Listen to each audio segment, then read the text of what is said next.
ಸಮಸ್ಯೆ ಏನಂತ ಹೇಳಿದ್ರೆ ಇಡೀ ತುಮಕೂರು ನಗರದಲ್ಲಿ ಇದು ಒಂದು ವಾರ್ಡ್ ಎರಡು ವಾರ್ಡ್ ಅಂತ ಸಮಸ್ಯೆ ಅಲ್ಲ. ಇಡೀ ನಗರದಲ್ಲಿ ಇವತ್ತು ಏನಾಗ್ತಾಯಿದೆ ಅಂತ ಹೇಳಿದ್ರೆ ಬೀದಿ ನಾಯಿಗಳ ಹಾವಳಿ ಜಾಸ್ತಿ ಆಗಿಬಿಟ್ಟಿದೆ. ಇದು ಸಂಬಂಧಪಟ್ಟಂಗೆ ಭಾಳಷ್ಟು ಕೇಸ್ಗಳು ಮುಂದೆ ಬಂದವೆ.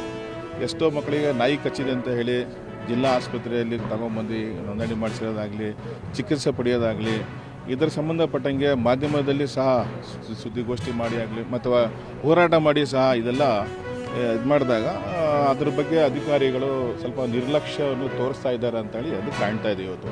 ಇವತ್ತು ಇದೇ ಮಹಿಳೆಯರು ಬಂದು ಒಂದು ಮನವಿ ಕೊಡೋಕ್ಕೆ ಹೋಗ್ತಾರೆ ಅಂದರೆ ಅವರ ಮನವಿ ಸ್ವೀಕರಿಸದೆ ಅವರು ಟಪಾಲಲ್ಲಿ ಕೊಡೋದು ಪರಿಸ್ಥಿತಿ ಬಂದಿದೆ. ಇವತ್ತು ನಮ್ಮ ಸರ್ಕಾರ ಇಟ್ಕೊಂಡು ಈ ಥರ ಅಧಿಕಾರಿಗಳ ನಿರ್ಲಕ್ಷ್ಯ ಮತ್ತು ಈ ಥರ ಬೇಜವಾಬ್ದಾರಿ ಆನ್ಸರ್ ಏನು ಮಾಡ್ತಾರಲ್ಲ ಅಧಿಕಾರಿಗಳು, ಇಂಥವ್ರ ಮೇಲೆ ಮೊಟ್ಟ ಮೊದಲಾಗಿ ಕ್ರಮ ಜರುಗಿಸಬೇಕು. ಜಿಲ್ಲಾ ಉಸ್ತುವಾರಿ ಮಂತ್ರಿ ನಮ್ಮ ಪರಮೇಶ್ವರ್ ಸಾಹೇಬರು ಅವ್ರ ಜಿಲ್ಲೆಯಲ್ಲಿ ಈ ಥರ ಯಾವುದೇ ಕಾರಣಕ್ಕೂ ಆಗಲ್ಲ, ಯಾರೋ ಈ ಥರ ಒಂದು ಸಮಸ್ಯೆ ಈ ಥರ ಮಾಡಿದ್ದಾರೆ, ಹುಟ್ಟಿಸಿದ್ದಾರೆ ಅಂಥ ಅಧಿಕಾರಿಗಳ ಮೇಲೆ ತಕ್ಷಣ ಕ್ರಮವನ್ನು ಆಗುತ್ತೆ ಅಂತ ಹೇಳಿ ನಾವೊಂದು ಇದು ಮಾಡ್ತೀವಿ.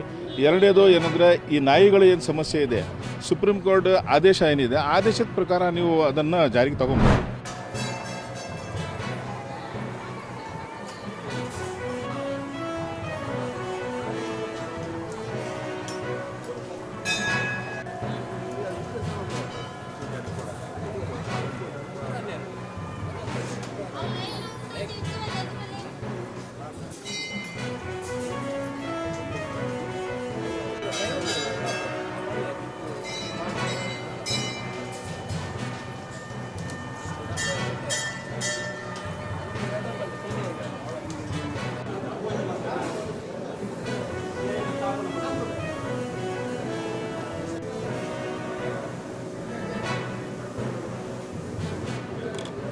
दिन करें ना